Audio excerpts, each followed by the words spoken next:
Evangeli de Marc, capítol 6, versets del 14 al 29.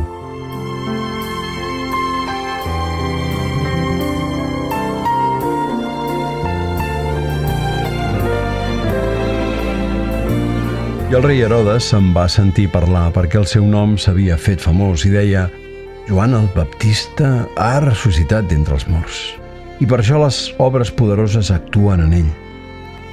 Altres deien: és Elies, i d'altres deien: és un profeta o com un dels profetes. Però Herodes, en escoltar-ho, digué: aquest és Joan, a qui jo vaig decapitar, que ha ressuscitat d'entre els morts.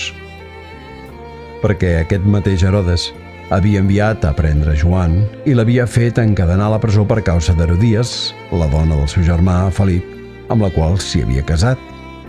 Perquè Joan deia a Herodes: no t'és lícit detenir la dona del teu germà, però Herodes l'odiava i volia fer-lo matar i no podia.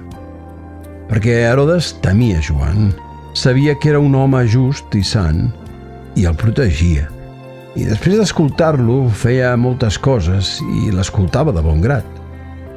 Arribà un dia oportú quan Herodes, pel seu natalici, feia un convit als seus magnats, als oficials i als principals de Galilea, i va entrar la filla de la mateixa Herodies, va dansar i va agradar a Herodes i als comensals. Llavors el rei digué a la noia: demana'm el que vulguis i t'ho donaré.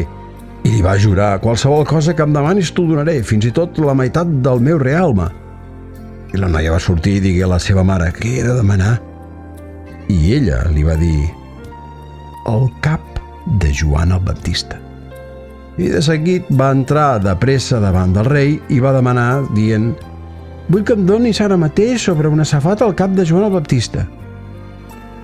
I el rei es va entristir molt, però a causa dels juraments i dels comensals no li ho va voler refusar.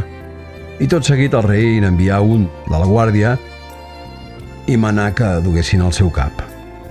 I va anar, el va decapitar a la presó i li va dur el seu cap sobre una safata i el va donar a la noia. I la noia el va donar a la seva mare. I quan els seus deixebles ho van sentir, vingueren a agafar el seu cos i el van posar en un sepulcre.